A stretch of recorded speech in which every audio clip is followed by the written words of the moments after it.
Right, it is officially 9:30, and we like to be respectful of everyone's time and get started right away. So I have enabled the waiting room, so anyone that's coming in late will just automatically pop in with us. And I did go ahead and begin recording. So this is our marketing disclaimer. By being involved in this platform, you are authorizing permission for this to be videotaped and uploaded to our website and to use in marketing materials. Additionally, no reproduction or use of the video may be made without written consent. We appreciate you all joining us this morning. We have a great webinar topic for you today to discuss spring preparation and irrigation management and how to prepare your landscape for the growing season.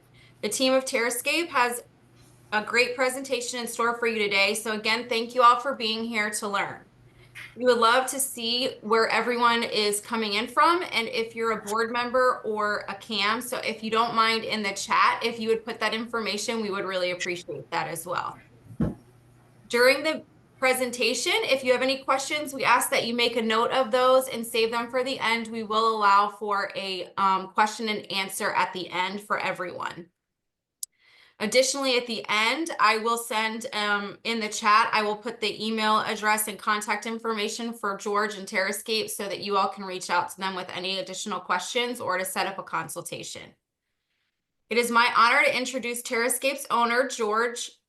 He was born in Louisiana and moved to New Smyrna when he was only 6 months old. He created Terra-Scape in 2007 with a mission to build a world-class organization by creating a culture that fosters growth for landscape professionals, stimulates innovation, and as a result delivers exceptional landscape services. Their vision is to be recognized by their clients, their team members, and the experts in their industry as the best landscaping company in the market. So with no further ado, I will welcome George to get our presentation started today. Good morning, everyone. As Lindsay said, my name is George Kennedy, and I am the president of Terra-Scape.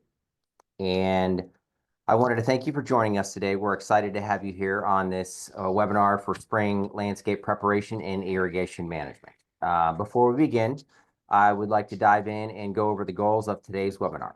Our primary objective is to equip you with actionable information to get your landscape ready for spring and prepare your garden beds for managing your irrigation systems.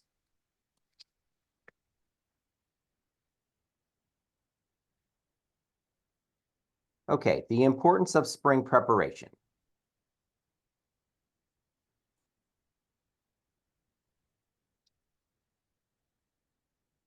Give me just 1 second here. Spring is a crucial time for landscaping. It is the season when your plants and lawn begin to wake up, and the actions that you take now will lay the foundation for a successful growing season.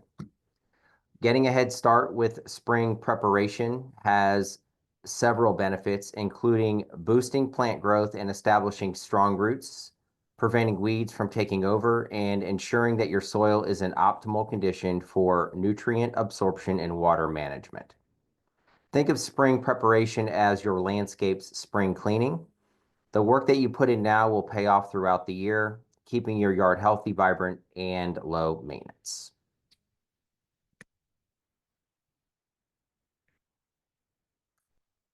Okay, first item on the spring preparation checklist is your soil and garden bed preparation. Let's start with the soil. Testing your soil's pH and nutrient levels is essential to know what amendments are necessary for healthy plant growth. You can find affordable soil test kits at most garden centers, or you can send your sample to the lab at the University of Florida. You can find that information on the University of Florida's IFAS, it's IFAS, which is the Institute of Food and Agricultural Services website. Once you have your soil test results, it's time to aerate your garden beds. Aeration improves soil structure, allows air, water, and nutrients to reach plant roots more effectively. You can also enrich your soil by adding compost or fertilizers. Compost adds organic matter that enhances soil health, while fertilizers provide the specific nutrients plants need to thrive. Lastly, do not forget to mulch your garden beds. In addition to having aesthetic qualities, mulch retains moisture, reduces weed growth, and helps regulate soil temperature. A good 2 to 3 inch layer will make a significant difference in the performance of your garden.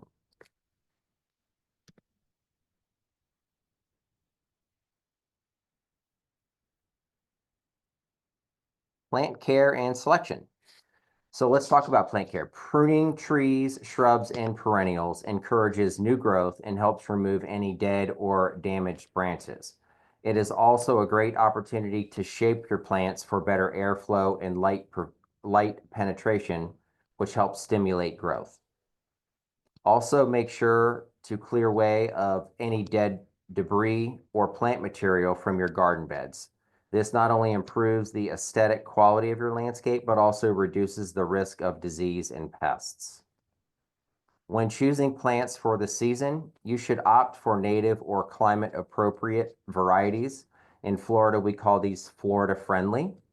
These plants are better adapted to Florida's conditions, requiring less water and maintenance while supporting local wildlife.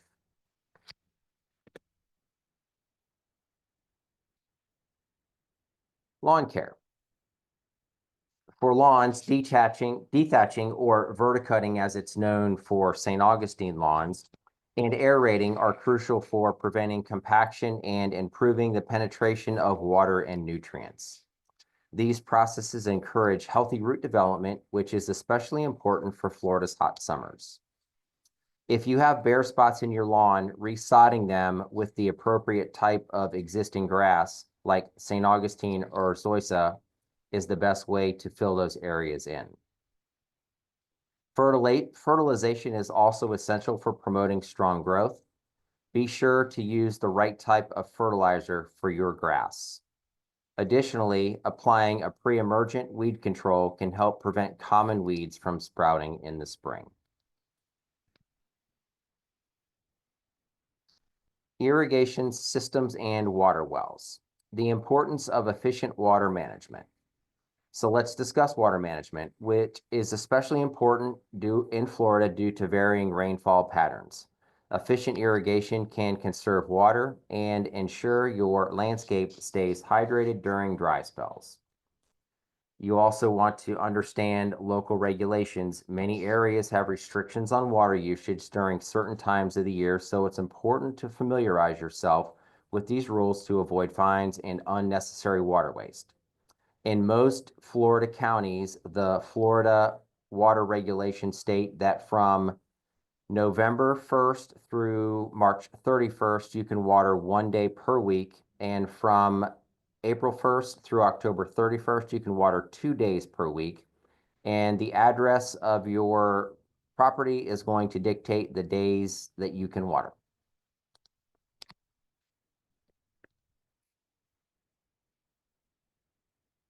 Irrigation system maintenance. For your irrigation system, the first step is inspecting for any leaks, clogs, or damages to hoses, sprinklers, or drip lines. A small leak can waste a significant amount of water over time. It is also crucial to ensure that you have a rain sensor connected to your irrigation system and that it is functional. Florida law does require it. Next, you want to check that your sprinkler heads are adjusted for proper coverage. If you have areas that are overspraying or not getting enough water, now is the time to fine-tune your system for more efficient watering. You may also want to consider upgrading to a smart irrigation system. These systems automatically adjust based on weather conditions and soil moisture. This helps save water and ensures that your landscape is only watered when you need it. The technology for these types of systems has increased significantly over the past 5 years, and the prices have come down to a point where they will pay for themselves, typically in less than a year.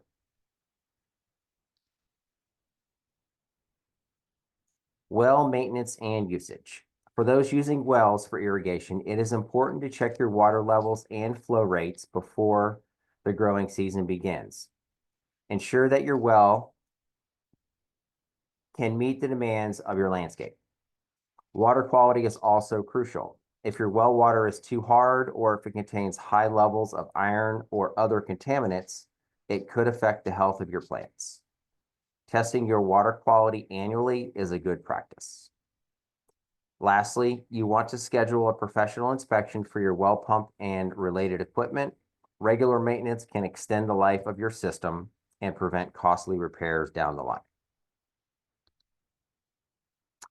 Okay, here's some important tips for communicating to residents and board members. We'll start with board members first. Effective communication with residents and board members is crucial for property managers to maintain a smooth, efficient, and well-managed community. Clear, timely, and transparent communication fosters positive relationships, builds trust, and ensures that everyone is on the same page. Here are some tips.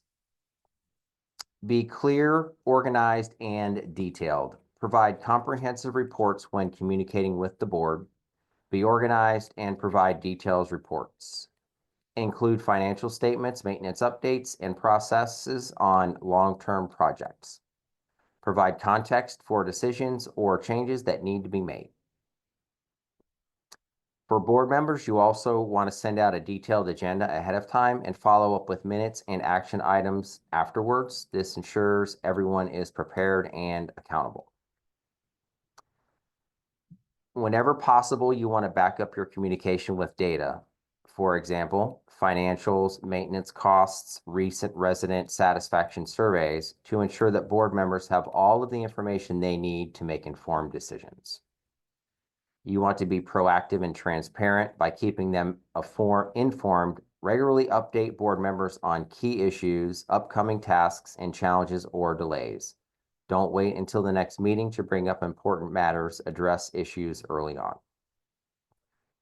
Transparent financials. Provide regular and clear financial updates. Board members need to understand the financial health of the property, including income, expenditures, and budgeting. You want to also anticipate needs, understanding the priorities of a board, and be proactive in providing them with the information and recommendations they need to make decisions.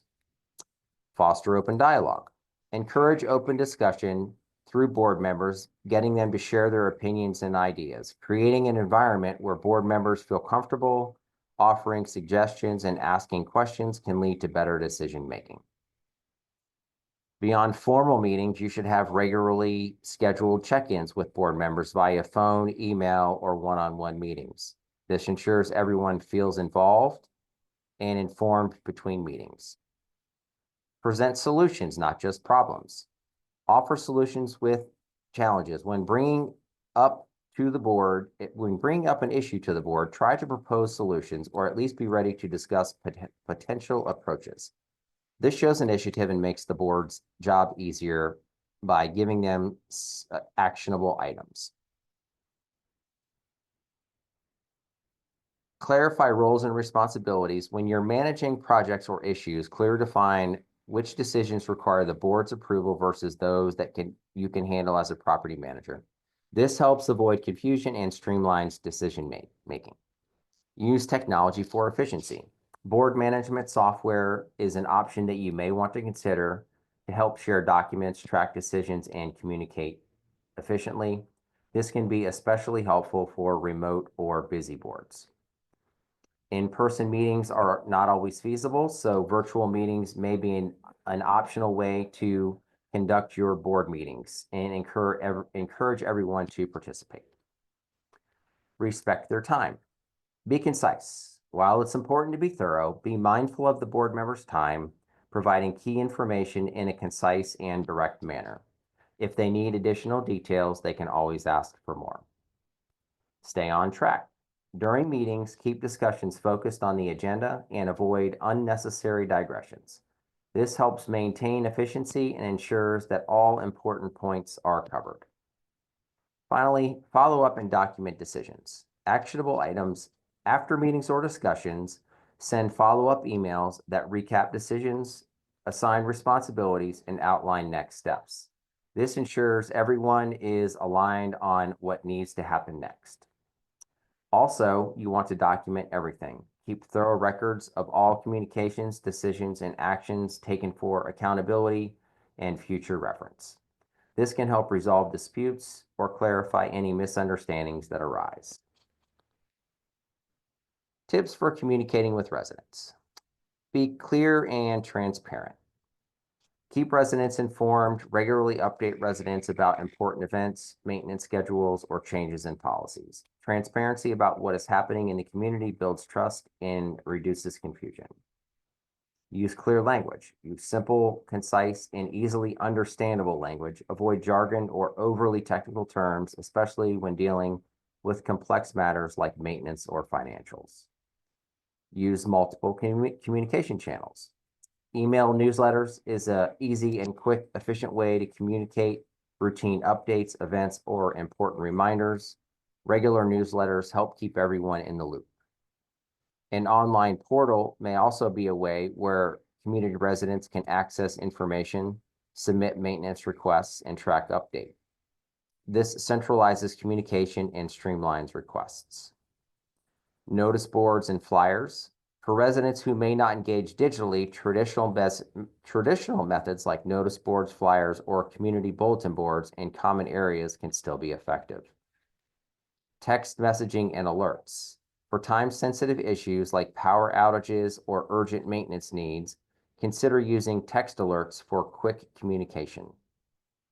Be approachable and responsive. Listen actively. Always make time to listen to resident concerns, whether through email, phone calls, or face-to-face interaction. Acknowledging their concerns can help build a positive relationship. Provide prompt responses. Aim to respond to inquiries quickly. Even if you don't have an immediate solution, let residents know that you're working on it and provide an estimated timeline. Provide multiple contact options. Ensure residents know that they can reach you whether via email, phone, or through a community portal, and ensure these channels are well-staffed or regularly monitored. Set clear expectations. Clear guidelines. When communicating policies, rules, or procedures, be specific about timelines, expectations, and responsibilities. Residents should know exactly what is expected of them and when they can expect actions to be taken on their issues. If there are ongoing issues such as repairs or renovations, give regular progress updates so that residents feel informed throughout the process. Engage residents in community events. Promote community engagement. Encourage residents to participate in community events, meetings, and feedback surveys. This not only builds a stronger community, but also gives them a sense of ownership and involvement in their living space. Host informational meetings. Organize regular or quarterly meetings, in person or virtual, to discuss updates, upcoming projects, and to address any resident concerns. This can also be an opportunity for residents to suggest improvements. Handle complaints professionally. Remain calm and professional. When handling complaints, be empathetic and calm. Understand the issue thoroughly before responding or taking action. Address complaints promptly and follow up to ensure that issues are resolved to residents' satisfaction. Document issues. Keep a record of complaints and resolutions. This helps in tracking recurring problems and demonstrates that you are taking concerns seriously. And then finally, a couple general points for communicating to both residents and board members. Obviously, you want to be respectful and professional. Whether communicating with residents or board members, always maintain professionalism and respect. This sets the tone for the relationship and encourages a collaborative environment. Keep your communication consistent in frequency and tone. For residents, regular updates create a sense of stability and trust, and for the board, consistent reporting fosters important decision making. And then finally, be empathetic and understanding. Address concerns with empathy, especially when handling issues from residents. Understanding their needs and frustrations helps build rapport and trust, whether you're handling complaints or delivering bad news. Thank you, everyone, for joining us today. If you have any questions, now we will open the floor and let you ask those.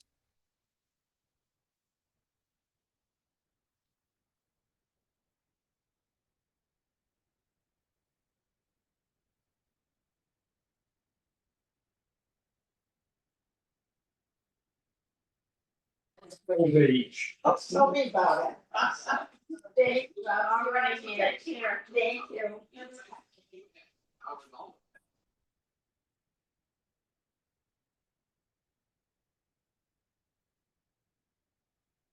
Oh, sorry. I was talking that whole time and I was still muted, so that's my fault. May had asked a question in the chat during the presentation about responsibility of setting the irrigation timers to conform with local municipalities. And if it's not specified in the contract, who would be responsible for that? So the property address is who is technically responsible. If it doesn't clarify in your maintenance agreement with your provider, I would ask them if they intend to be responsible or if the responsibility would fall on the HOA. Okay. In all of our agreements, it clearly states that we're the ones responsible for making sure that the timers are set to the appropriate rules and regulations. Okay. But I realize that they're probably not all set that way. Right. So I actually I wanted to elaborate, and I had a question because I know just in my experience, everyone thinks that you can just have an irrigation inspection done, and then if something's wrong, it can be fixed, within the same week.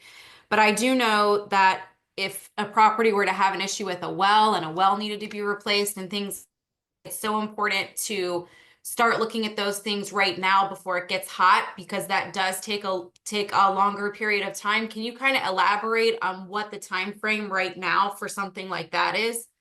So if a well needs to be drilled, um, a permit is required in Volusia County, and I would expect every county in Florida, a permit is required. And the permit is issued through the Department of Health. And those permits typically take 2 to 4 weeks just to get the permit. That's before any work can even begin. So keep that in mind. We're already now at the end of January. So if it takes the health department 4 weeks to get your permit, now we're looking at March. So it's already starting to get warm, and March, April, and May are typically very dry months for us in Florida. So that could create issues for you down the road. So start now if you're on a well, whether it's a deep or shallow well. A shallow well can be dug in typically one day. Once they start the process, a deep well can take 2 or 3 days, depending on where you're located in the county. So that's also something to factor in. Okay. That's good information, I think, for everybody, because that's, I've had properties where at the last minute they've realized it's a well problem, and then you're looking at, grass is dying and all sorts of things. And then, I think in most landscape contracts, well, in good ones anyway, it kind of states monthly irrigation inspections, but I mean, is that your recommendation? They should be inspected monthly? Absolutely. Um, we visit all of our properties every single month. We provide the date to the customer when we're going to be there, and if there's any deviation from that, we keep them informed along the way of the process. We also have an irrigation system checklist that we follow. So at the end of the inspection every month, we can provide a copy of that checklist to the property manager so they have a record of what exactly we did and if there are any issues with the irrigation system. Great. And then, again, I know and this is a little bit off from the spring, checklist, but trimming of palms and everything, if you haven't done that towards the end of last year or the summer, what is your recommendation on getting on someone's schedule before in hurricane season? We're not there yet, but to make sure that you're ready for, that part of the year, should you still not have your trimmings done after the spring? So if it's a sable palm, which is the most common palm in Florida, sometimes also called cabbage palms, um, I would recommend, even if you didn't get them trimmed last year, I would recommend that you wait until July or August to have them trimmed. It's going to be more work for the tree trimmers, but what happens is the seed pods from the head of the palm don't come out until they don't reseed until the July or August timeframe. So if you have them trimmed now, you're going to have them trimmed again in July, after July or August, when the new seed pods come out. So this is if you've got palms that are over sidewalks or over pool decks, you see those blackberries that drop and they leave big stains everywhere. So those will come out again, even if you have them trimmed now. So I would say save the money and have them trimmed in at the end of August after all the seed pads have already fruited. So that just goes to show it's important that you are working with someone who knows what what time of year, so that you're not spending twice. So good. That's definitely good information to have. I was not aware of that. Does anyone else have any questions for George specific to their properties? What is the best time to trim crepes? So right now is the best time to trim crepe myrtles. January is typically the coldest month of the year, as we witnessed last week. So some people started as early as November. We like to wait to trim ours until after the last full moon in January, which happened about a week and a half ago. So February is a prime month. Okay, and she asked him, what's the correct way to cut them? So we recommend just taking off the berries, like if you look at a crepe myrtle, the seed pods that are left after no, don't pencil trim them. Definitely not. We call that crepe murder. It's bad for them, and we absolutely recommend that you don't do that.